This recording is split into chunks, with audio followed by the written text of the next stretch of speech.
I don't know of another university that has done as much research on really and truly what it means to develop an entrepreneurial mindset as what we're doing at Wake Forest Center for Entrepreneurship.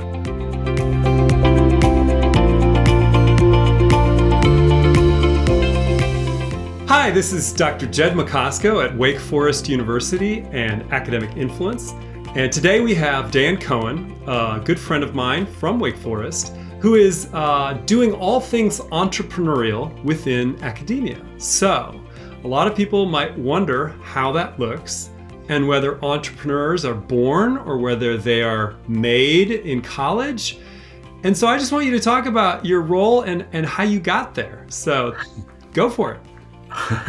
Thanks, Jed. It's a pleasure to be with you today on this podcast and talking about something that is near and dear to my heart, something that I'm very passionate about, and that is developing nascent entrepreneurs. That's pretty much all I've done for the past 17 years. Just a quick background, I'm an entrepreneur by background. Started a company when I was 24 years old. I built it up into a pretty good sized firm in our space, in our industry. Sold it, had a good exit, and went back for a PhD, and I studied entrepreneurship and do academic research on entrepreneurship and teach entrepreneurship. Prior to coming to Wake Forest, I was at the University of Iowa for 2 years, and I was involved with their Student Accelerator program. And then I went to Cornell University, and I was at Cornell for 8 years. And while I was at Cornell, I founded something called eLab, which is Cornell's Startup Accelerator, and it became one of the country's best startup accelerator programs, and it's something I'm very proud of and still remain on the board of eLab. We've launched over 30 startups that have raised more than a couple $100 million in venture capital, and became really a tremendous program. And then in 2015, I came down to Wake Forest to oversee the entire entrepreneurship program at Wake Forest, and we've just had so much fun at Wake. We've put in a curriculum that we think helps students do entrepreneurship. We think this is very much an applied subject. This is something you learn by doing it as much as you might learn by reading it. You have to actually experience it and do it. And so we've created a curriculum that helps students do entrepreneurship. The core of our curriculum is developing students' idea spotting capability, like what makes an idea valuable. In fact, I invented a method called the ideate method, which was published as an experiment in Small Business Economics, which is a good academic journal. And then from there, we developed it into a workbook that was published by Sage. It's now been adopted by more than 100 universities in the United States, in Canada, and also in other countries beyond, like in Chile and Brazil, and a little bit in China. So it started to catch on and help students spot, evaluate, and select ideas that are of higher potential. And then the second course is how to take that idea and develop it and test it with target market customers and build a prototype and see if it can morph into a concept. And then the third course is, okay, once you've gotten some traction at an early stage, how do you develop it into a permanent venture? So that's on the academic side. And then we created two early stage. One is an early stage accelerator to help refine ideas and turn them into concepts. That's called Deacon Springboard. And then more advanced students that have gotten conceptual traction, we have Startup Lab that helps them scale their concept into a venture. We just had a student exit last week. He started something in February in the NFT field. He created a marketplace for NFT, and in February of 2021, it was just acquired for $1.5 million. 6 months later, we have another one in market right now called Nori, which is iron spelled backwards. It's a disruption to the antiquated ironing industry, and they've got great guns. They're on a $2 million run rate for revenue this year. So we our system, if you will, of developing nascent entrepreneurs is bearing fruit here as it did at Cornell, and we're thrilled by the progress that our students are making. We're their biggest cheerleaders, their biggest fans, and their biggest supporters. And so that's kind of a quick and update on what we've been doing at the Center for Entrepreneurship. Of course, any of your followers can also follow us at eShipWake if they're interested on any social media. That is great. And I'm going to actually put links to those things with this interview, so it'll be really easy for people to click on. And also to get your workbook, because that sounds super useful. So if I understand you correctly, you've been here at Wake for about 6 years, and you've started 2 different incubators for students, like a kind of a beginning level one and a more advanced level one? Yeah. That is fabulous. How many students are involved? I remember before you got here, it was already the biggest minor at Wake, wasn't it? And Betsy Gatewood had sort of started the program here in like 2004 maybe, or something like that. Yeah, Betsy's great. She's been a tremendous mentor to me and friend, and she's a great scholar. And just can't say enough good things about Betsy Gatewood. She did a wonderful job of getting the program stood up and going great guns.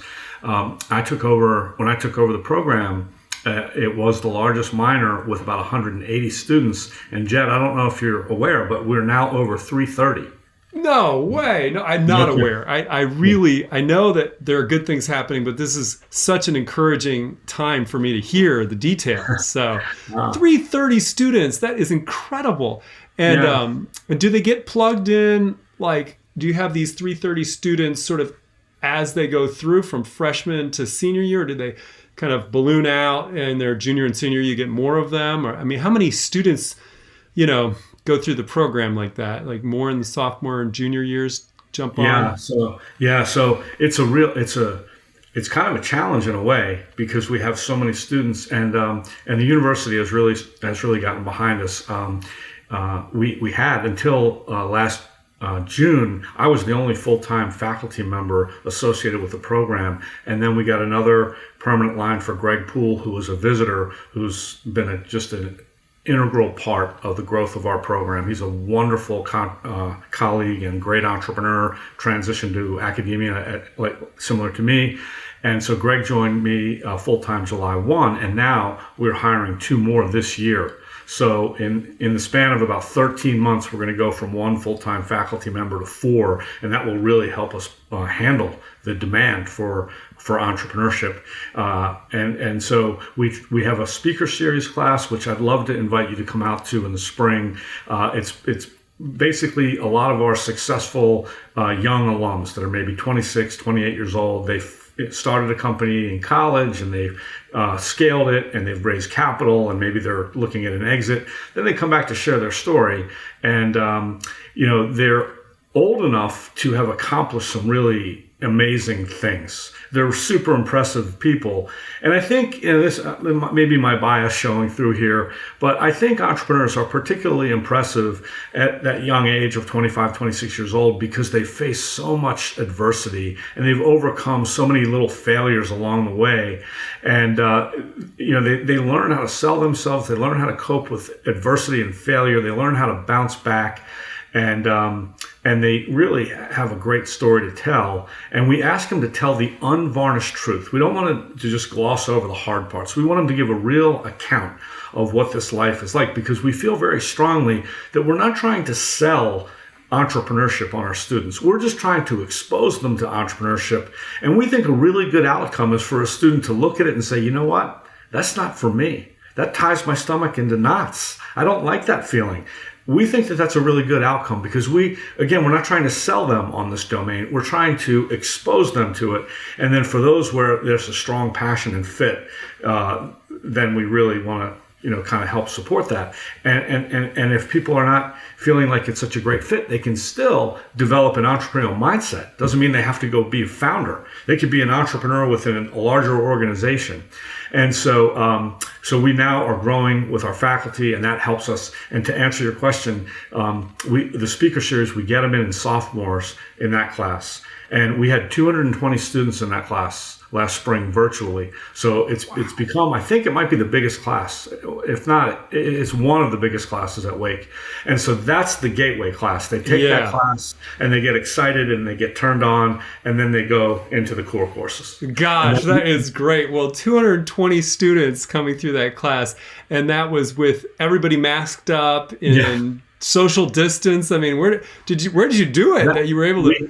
Yeah, well, so we did it before COVID. We did it in Annenberg because that was the only space that was big enough. And then the last rendition was done virtually. Good. We had to do it virtually. And so that's usually taken at like a freshman or sophomore level. Then they have to declare a major, which happens in their sophomore year before they can take the core courses. So usually the core courses happen in junior and senior year. So we try to get them early, and we in order to get them through the program. So when you count 330 students, you're counting people who've gone through the gateway class and declared a minor. So they're usually at the end of their sophomore and then beyond. That's amazing. So you've got 110 people per class. It's like 10% of Wake Forest is minoring in what you're doing. It's incredible. It's really incredible. So put it in perspective for people. Like, how is Wake Forest doing with entrepreneurship compared to other schools around the country? Good schools, not as good schools, bigger schools, equal sized schools. Like, give us some perspective here. Sure. Well, we believe that we compete well against bigger universities, which is hard to do because they have more students. And so some of the best schools in the country that are known for entrepreneurship are, of course, Stanford is probably the best known. MIT is also exceptional in Boston. Cornell's very strong. Michigan's strong. University of Chicago is really strong. Washington U, WashU in St. Louis is very strong. So those are some of the really preeminent universities. I also think a school that is a little under the radar that's very good is Miami of Ohio. They have an excellent entrepreneurship program, and of course Babson. And so, Babson has kind of really hung their hat on entrepreneurship. And why do you say "of course" as if people would know this? Wow. Yeah, that's a good. I'm sorry, that's a good question. Babson has really made a concerted effort to make their identity connected to entrepreneurship for more than 50 years. Every student at Babson has to take an entrepreneurship course. Like Wake Forest, it's a liberal arts school, but every student there has to take entrepreneurship. So they've really invested heavily, and I mean they have 20 full-time faculty teaching entrepreneurship, and oftentimes they're top ranked or top 5 ranked program. I don't know of another university, aside from maybe Stanford, that is so well connected with the word entrepreneurship as Babson. Yeah. So those are some of the top schools. And I think that, we are an up-and-comer. We're new, but I think that we are starting to get some traction. We've been up for 4 pretty significant awards, and we've been finalists for 4 pretty significant awards in the past 2 years around the Ideate method, which was an international finalist for 2 teaching and pedagogical excellence awards at international conferences. And then we were, there's a category for model emerging programs at USASB, which is the largest entrepreneurship conference, I think, in the world. And we were national finalists for model emerging programs. So I think that we're like up and coming, but I think we're on a lot of schools' radars out there. And I think that we've got a program that is distinctive and of very high quality. But we're very proud of what we've done, but we're also very humble and hungry. We feel like we've got a lot of work ahead of us to be in a position to reach our potential. So we're kind of the entrepreneurs within the entrepreneurship programs. Yes. We're very scrappy and very entrepreneurial. That's great. Well, 15 years ago, I remember that the catchword was cross-campus entrepreneurship. Yes. And that was something that your mentor, Betsy Gatewood, really championed. Yeah. Is that something that still defines the Wake Forest program relative to the Babsons and the Stanfords and the MITs? Or is pretty much everybody doing that now? And was it a new thing? So give us some perspective on that. Yeah, so that's a great question, Jed. So the beginning, the origins of Wake Forest Entrepreneurship Program stem from a grant from the Kauffman Foundation. And what they wanted to do is they wanted to promote entrepreneurship across campus. And so there were, I think, 10 schools in 2 batches of 5 that won these awards. And these were really, really preeminent schools. And so, and Wake was one of them. And so the grant wanted this to germinate across the whole campus. I love that fact. I mean, if you look at our student entrepreneurs, they come from every nook and cranny of the campus. A lot of people, when they meet me, they'll say, well, I suppose you're in the business school. And I said, well, we're partners with the business school. I mean, a lot of their students minor in entrepreneurship, but a lot of art students minor in entrepreneurship. A lot of physics students minor in entrepreneurship. A lot of psychology students minor in entrepreneurship. A lot of economics students minor in entrepreneurship. And so they really do, Jed, come from every nook and cranny of the campus. And one plug I will make for our program is there's a lot of talk about cultivating an entrepreneurial mindset. And I would say that we've really taken a lot of action on what that means. What I mean by taking action is there are 7 skills that have been identified as essential parts of an entrepreneurial mindset. And we've done research and are in the process of getting work published, either have gotten it published or in the late stages of getting it published in top-tier journals on ideation, as I mentioned, the ideate method. This past spring, I did an experiment on learned optimism and got really strong results and found that learned optimism helps students cope with failure and bounce back from failure and made them more resilient. And that is under review right now at a top-tier journal. And then I've done research also on passion. So those 3 skills, ideation, optimism, and passion, are 3 key components of the entrepreneurial mindset. I don't know of another university that has done as much research on really and truly what it means to develop an entrepreneurial mindset as what we're doing at Wake Forest Center for Entrepreneurship. So we're really trying to take a leadership role in helping us really and truly understand that. And you made a point at the top of the podcast that I want to come back to because it's really a great one. And I was just going to come back to it because obviously, it's a resounding yes that you can make entrepreneurs, obviously, from what you're saying. Yeah. But go ahead, share what you were going to say. Yeah. So what I was going to say is, I think the person that's done the best research on this is a professor at Case Western named Scott Shane, and he's done a lot of research with thousands of twins.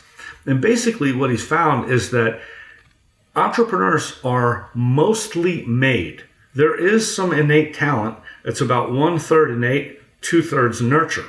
And so that tells me that if you really want to be an entrepreneur, you can become an entrepreneur.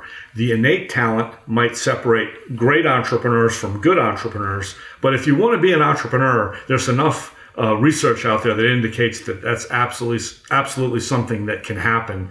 And we've seen it. We've seen it through the development of our student entrepreneurs. And so, and this notion of cultivating an entrepreneurial mindset, I think is so practical because most of our students are not going to become founders upon leaving Wake. Maybe down the road, they'll become founders. I saw recent research that said 75% of high school students say they want to be entrepreneurs at some point in their life. That number is overwhelming. This is what young people want. They want to have autonomy. They want to have control over they want to be masters of their own domain. They want to change the world. And so we want to help them achieve their goals. But even for students that don't become founders, research shows that they're going to change careers more than 10 times. So they have to look at their career in an entrepreneurial way. They have to almost look at themselves like a free agent and look for the best opportunity to employ their talents. And so I just think that having an entrepreneurial mindset is going to have more and more meaning and applicability as we move forward. Oh, it's so true. Now, one of the things I love about Wake is the entrepreneurship program, and it started when I started. So I've gotten to watch it grow. I've been involved at various points. I just love it. Another thing I love about Wake is the program that Andy Chan has put in place, which started just shortly after I got here. How do you see those two programs? And can you share a little bit more about this Andy Chan program that I'm calling? Tell everybody what it is, since you probably know it better than I do, Sure. and how that fits into what you were just talking about of people's careers being kind of their entrepreneurial projects. So talk about that a little bit. Sure thing. Well, the program that Andy Chan founded is really top shelf. I mean, a lot of schools look to Wake to emulate what he has done with OPCD. It's like the Office of Career Preparation and Readiness, right? And so we help, OPCD really helps our students figure out what are they passionate about? What kind of mark do they want to make? How do they get themselves ready for the right kind of career? And so they teach classes, they do one-on-ones, they really take action to helping our students flesh out the path to a really fulfilling career. They help with placement.